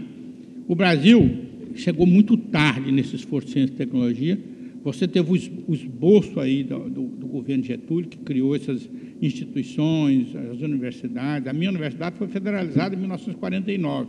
Antes funcionava de forma um pouco precária, que eu não sei que ano que foi. 52. A nossa foi federalizada em 52. Então, é o seguinte, é muito recente. 50 anos em pesquisa, em educação, é um ponto. Então, agora, houve um grande avanço do sistema acadêmico universitário. O Brasil tem um grupo de cientistas hoje em todas as áreas do conhecimento de padrão mundial. Seguramente essa universidade aqui tem vários cientistas que podem ser professor em qualquer universidade do mundo, tá certo? Do ponto de vista do nível do conhecimento dele. Agora, primeiro, uma andorinha só não faz verão. Então, é preciso ter massa crítica, construir as condições de sucessão. Eu costumo dizer, um dia desse, um aluno meu foi fazer uma palestra, eu estava lá, ele falou, eu estou nervoso. Eu falei, não, você está muito mais bem preparado que eu, o conhecimento só avança que o discípulo supera o mestre. Mas é que fique à vontade, eu vim aqui hoje para aprender com você, tá certo? Fui seu orientador, mas hoje eu vim para aprender. A gente tem que ter humildade, tem que deixar ter sucessor, o cara não pode sentar em cima, tá certo? E achar que o conhecimento não vai avançar. É ótimo o dia que seu discípulo te supera, sinal de que o conhecimento está avançando, que você foi um bom professor, você está entendendo? Que você ajudou ele a desenvolver, ele teve os méritos dele, mas você pode ter ajudado. Então, essas coisas não são simples. A corrida é muito grande, o Brasil está muito bem instrumentalizado. Agora, tem essas contradições, como disse aqui, faz um grande esforço de expansão das universidades, reúne, etc. Agora, eu não vou falar isso aqui hoje, porque eu não tenho tempo. Quarta-feira eu vou falar na reunião da ANDIF. As universidades têm que fazer autocrítica e tentar consertar o que está errado dentro dela. Eu, por exemplo, antes de ser reitor, durante o meu período de reitorado, eu pelejei para a gente mudar a situação da relação funcional dos professores. As universidades, no passado, uma boa parte dos professores era tempo parcial. Depois, passou todo mundo para tempo integral. Tem várias áreas do conhecimento que é preciso ter prática profissional. Então, o dedicação exclusiva total, com controle, que se você tem uma atividade fora, você está acumulando cargo, e aí vem a legislação em cima, manda você penalizar, é uma complicação, porque tem certas áreas que o professor tem que ficar o tempo inteiro no seu laboratório, na sua área de pesquisa, etc. Nas áreas da pesquisa básica, isso é mais típico. Mas nas áreas de conhecimento aplicado, eu vou me atrever a fazer um comentário. Não é possível com a escola de medicina, nós temos a maior escola de medicina do Brasil, 320 vagas por ano. Uma parte dos professores precisam ter prática profissional de medicina. Não é possível um cirurgião que não opera. Eu estou aqui, estou fazendo uma coisa, não sei se o Alex está aqui ainda, talvez fazendo uma agressão à área. O diretor da medicina. Então, a minha proposta era o seguinte, vamos flexibilizar parte, mas o seguinte, o salário de 20 horas é ridículo. Vamos pagar para o professor de 20 horas o atual salário de 40. Com isso, a gente passa muitos professores do sistema de dedicação exclusiva para 40 horas. Vai dar uma folga salarial. Essa diferença eu aumento o salário da dedicação exclusiva, sem mexer no orçamento. Fiz essa proposta para o Fernando Haddad, fiz para o Mercadante, fiz para o Paim, fiz para a Dilma, mas não tive sucesso. Todos eles concordavam, falaram, mas você vai negociar com o sindicato primeiro. Aí tem esse problema, porque tem a outra coisa que o sindicato tem um papel decisivo, mas o sindicato não pode ser sozinho que vai decidir a carreira. Eu, por exemplo, todo mundo sabe da minha posição. Professor titular, por inércia, sem limite de vaga, eu, pessoalmente, sou um crítico disso. E lutei contra isso publicamente, me queimei lá na DIF, à torta e à direita, você está entendendo? Então, nós temos que fazer autocrítica. O sindicato dos funcionários também tem que ter um projeto político para a universidade. Essa coisa da ressaca da ditadura, 3, 4 meses de greve ganhando salário, você está entendendo? Vai para casa, isso não é democracia, não. É não pode começar com a greve tem que ser o último instrumento para poder, numa negociação. Então, nós temos que fazer autocrítica dessas coisas também e tentar ver o que nós podemos fazer. Nós damos aula demais da conta. Tem área do conhecimento que o indivíduo tem que aprender a ler, interpretar. Na minha área, por exemplo, não é possível você ficar ensinando o indivíduo no quadro negro. Isso é para o menino Hoje em dia não é mais quadro negro, é PowerPoint, né? Eu já sou da época ainda do quadro. E não pode nem falar que é quadro negro, porque diz que é preconceito. Você está entendendo? Então, está complicado. Nós estamos também estigmatizando as coisas no Brasil de uma forma tal que, às vezes, a intenção não tem nada que ver, mas aí é interpretado como uma coisa prejudicial. Tá certo? Como é que vai fazer a distribuição de renda? Não é papel das universidades de forma direta fazer distribuição de renda. O papel da universidade é fazer educação de qualidade e pesquisa básica, e formar professor para a educação. Ela pode formar professor de qualidade, o debate da questão da distribuição de renda, das políticas econômicas, das políticas sociais pode ser feito. Mas você tem que ter outras políticas. Você faz distribuição de renda, mexendo na estrutura salarial. O Brasil é indexado, subiu o salário mínimo, tem que subir tudo junto. Aí fica do mesmo jeito, desigual. Se era para reduzir a desigualdade, se subiu de baixo ou de cima, também acha que tem que subir na mesma proporção. Você está entendendo? Então, nós não vamos acabar com a desigualdade de distribuição salarial nunca. O Brasil tributa o sistema produtivo, tributa o consumo e devia tributar mais a renda. Você não tributa pouca renda e não tributa a riqueza. Se o seu avô for rico, você está condenado a ser rico por resto da vida, a menos que você desperdice muito. Você está entendendo? Isso não pode. Mesmo os países capitais, vai lá nos Estados Unidos, que é o capitalismo central, vai ver se não tem tributação de herança lá, para valer. Você está entendendo? Que se o seu avô foi rico, você continua rico. Você está entendendo? Então, essas coisas todas têm que ser mexidas. E algumas políticas sociais para valer. Não é possível um sistema habitacional, um país de 8 milhões e 500 mil quilômetros quadrados, que o indivíduo não tem acesso a um lote para fazer uma casa. Você está entendendo? Então, não resolve o problema habitacional se você não puser a mão na terra. Esse que é o problema. Fazer casa, pobre sabe fazer casa. Não me consta que pedreiro e carpinteiro sejam pessoas ricas. E esses todos sabem fazer casa. No interior do Brasil, todo mundo fazia casa para morar.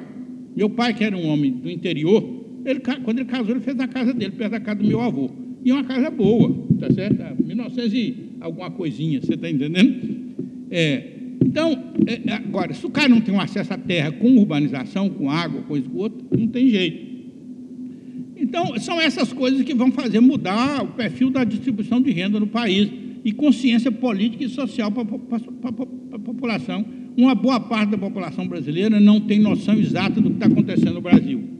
Não estou querendo detalhe, não sabe se tem corrupção, se não tem corrupção, não sabe como é que vai votar, tem cabresta eleitoral, é um negócio...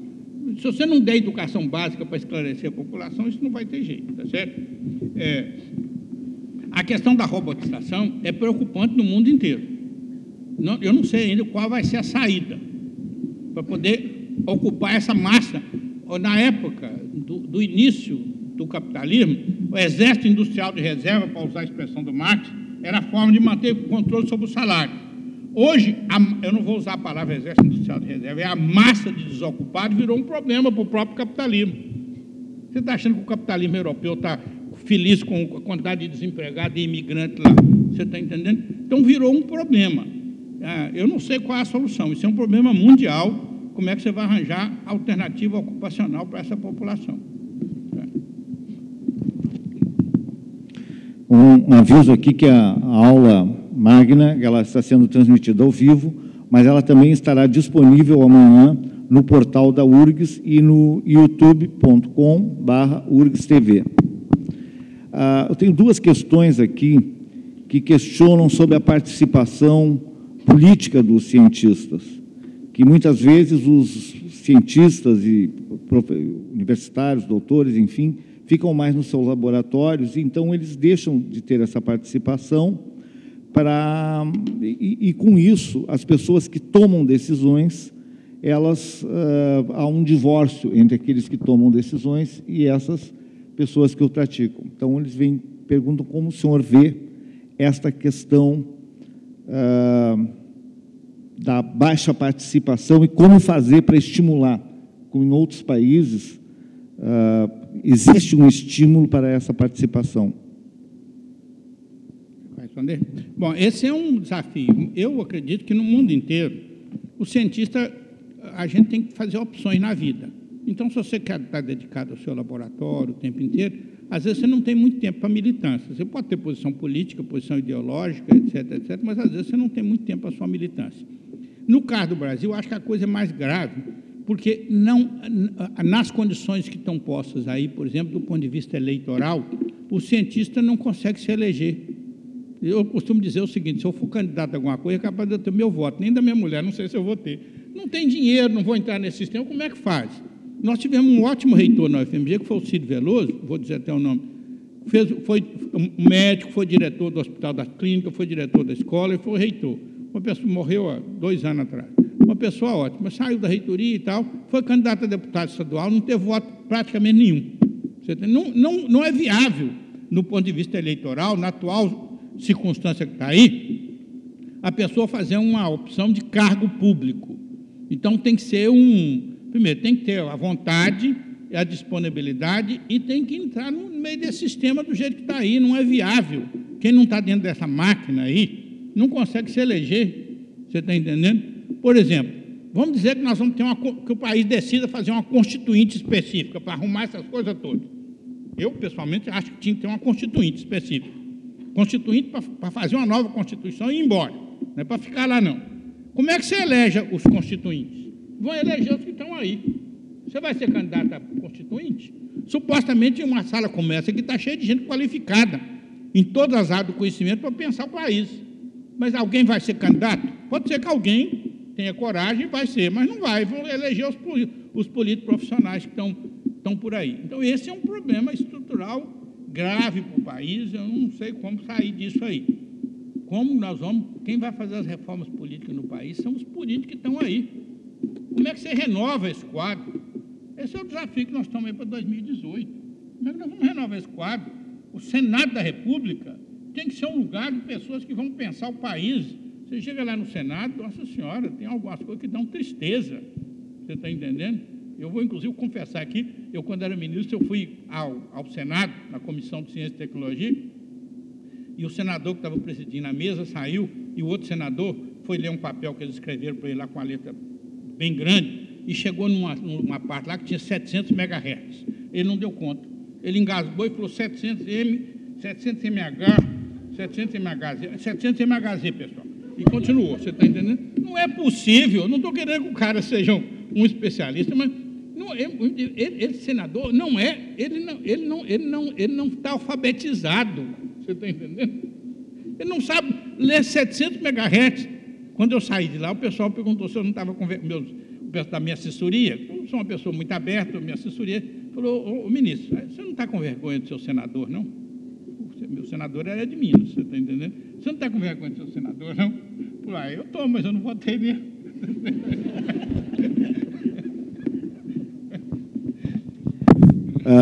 E esse ano se prevê que na eleição para deputados a maior parte vai ser reeleito. Vai ser dos períodos que vai ter menos renovação, pelo menos é a previsão que se tem.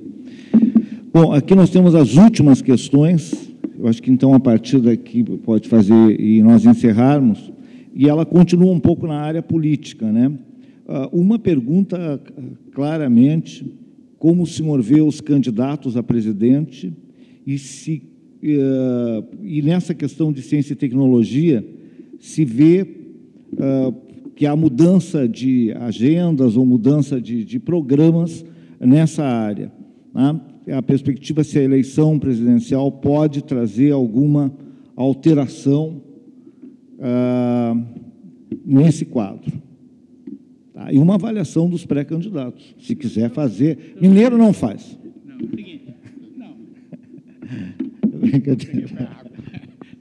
É o seguinte. Não, primeiro que eu não sei ainda quem vão ser os candidatos. Estão esboçando por aí. Segundo, vejo com muita preocupação. Porque nós precisamos, eu vou aqui agora eu sou um reformista, eu nunca fui um revolucionário, nunca respeito muito bem quem pegou em arma, mas não é a minha opção de vida, nunca foi. Eu não acredito que se construa liberdade pela força. Nunca acreditei que se construa liberdade pela força. Acredito que se constrói pela persuasão, pela insistência. Então, é o seguinte, eu vejo de forma muito preocupante o quadro atual. Eu não sou filiado a nenhum partido político, nunca fui. E por uma opção de vida eu não quero ser, porque eu quero ser livre para falar o que eu penso. Se eu vestir partido, eu vestir a camisa do partido, eu tenho que seguir as diretrizes do partido. Então, tem gente que tem que ter partido, tem que ter engajamento, tem que participar. Então, eu vejo de forma preocupante o quadro aí, porque eu não estou vendo nenhum candidato que realmente tem uma mensagem de pacificação do país e um projeto de desenvolvimento para o país. Não estou vendo ainda, pode ser que surja, tá certo? Agora, eu acho que as universidades têm um papel central agora de tentar ajudar a construir a agenda. As agendas incluem e excluem. É muito importante, então eu acho que nós temos que continuar debatendo, e aí os órgãos de representação têm que ajudar a construir uma agenda de ciência, de educação, ciência e tecnologia para o país, agora sem fanatismo. Não adianta pedir coisas absurdas, porque inviabiliza a conversa de saída. Tem que pedir algo que seja importante, que seja significativo, mas que seja assimilável. Se você pede o que não é assimilável, você dá direito a dizer não de cara, ou de ser abandonado. Então, acho que as universidades têm um papel muito importante nisso aí. Vamos ver como é que o quadro vai se desenhar. Não sei quem vão ser os candidatos, claramente. Tá certo? Então, vários nomes estão anunciados por aí. Alckmin, Ciro Gomes, ninguém sabe quem é o candidato do PT, não sabe se o PMDB vai ter candidato, você está entendendo? A situação é objetivamente muito ruim. Esse quadro do Rio de Janeiro é estruturalmente preocupante. Nós não estamos vivendo uma crise conjuntural, nós estamos vivendo uma crise estrutural, que é uma crise econômica, junto com a crise social, com uma crise política, com uma crise institucional, você está entendendo? Com uma preocupação que eu tenho, que é algumas corporações assumirem um poder desmedido. Como é que você faz depois? Eu preocupo muito com o excesso de poder do judiciário, o excesso de poder da polícia, você está entendendo? Então, é óbvio que eles têm que ter poder, mas essas coisas precisam ser compatibilizadas dentro do Estado brasileiro, senão as coisas ficam desmedidas, e depois que você, num momento de crise, você dá poder demais, depois é difícil tirar. E uma coisa que está acontecendo no Rio de Janeiro, por exemplo, que pode chegar nos outros estados, todo mundo está acompanhando, é uma coisa realmente... o Estado se desmantelou, a sociedade perdeu o respeito, a sociedade perdeu o respeito pelas instituições e pelo Estado e pelas autoridades. Ou seja, tem que ter algum respeito institucional, tem que ter algum respeito às autoridades. A universidade escolhe um reitor, ele tem a responsabilidade de conduzir a universidade, tem que ser tratado com respeito. Da mesma maneira que ele tem a obrigação de tratar as pessoas com respeito. Isso é um problema de relações pessoais, de respeito pessoal. Então, você não pode... perdeu a referência de autoridade instituída, de autoridade ética, de autoridade moral. Você está entendendo? Pensa na sua casa. Se você chega na sua casa, você não tem nenhum... Você tem filho pequeno, você chega lá, você não tem nenhuma autoridade, vira um pandemônio, pode dizer uma palavra estranha. Então, essas são dificuldades que nós estamos vivendo. Eu não sei qual a saída, não. Agora, sei que nós temos que continuar militando.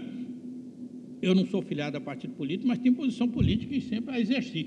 Você está entendendo? Só não quero vestir camisa. Quando eu fui convidado para ser ministro, a primeira coisa que eu fiz, eu não sou filiado a partido e não vou filiar. Se a condição for filiar, então não posso ser nomeado, porque eu não vou filiar.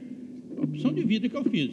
Agora, tem que ter gente que tem que ir para os partidos, senão não tem jeito. Não tem, a democracia grega antiga, de chamar o povo para a praça sem nenhuma institucionalidade, não funciona. Tem que ter institucionalidade. Então, nós temos que consertar os partidos. Agora, com 39 partidos, não é impossível. Você está entendendo? Tá certo. Então, da minha parte, então, eu queria agradecer ao reitor por aqui ter participado e passo a palavra ao senhor para o encerramento. Muito obrigado, professor Pedro. Um agradecimento muito especial, novamente, ao professor Campolina, e dizer que nós, Jane e eu, certamente a administração central, estamos realizados porque o objetivo de uma aula magna é que a gente saia daqui mais inquieto do que a gente entrou. Né? E isso o professor Campolina conseguiu fazer em vários aspectos, valendo-se da sua experiência, da sua competência e da sua capacidade como intelectual e como político. Né? Eu acho que esse é o aspecto importante de uma pessoa que vem com coragem colocar os seus pontos, colocá-los para que a gente possa, a partir dessa reflexão, fazermos a nossa construção interna, a nossa construção externa, e essa é, em última análise, o grande objetivo de uma aula magna, de nos promover a oportunidade de uma reflexão no início do semestre, de um ano absolutamente crítico, um ano absolutamente fundamental na história da universidade, na sua história de curto prazo, de médio prazo e, eu imagino, também de longo prazo, porque é deste ano que nós olharemos para o futuro com um pouco mais de esperança do que a gente, nesse momento, está, dada a situação em que nós estamos vivendo. E esperança é tudo que o professor Campolina nos deixou, a esperança de que a gente possa realmente fazer uma história melhor para o Brasil. Muito obrigado à presença de todos e até uma próxima oportunidade. Muito obrigado a todos. Eu estou muito feliz de estar aqui. Estou reconstruindo minha vida acadêmica, que não é fácil, mas estou tentando.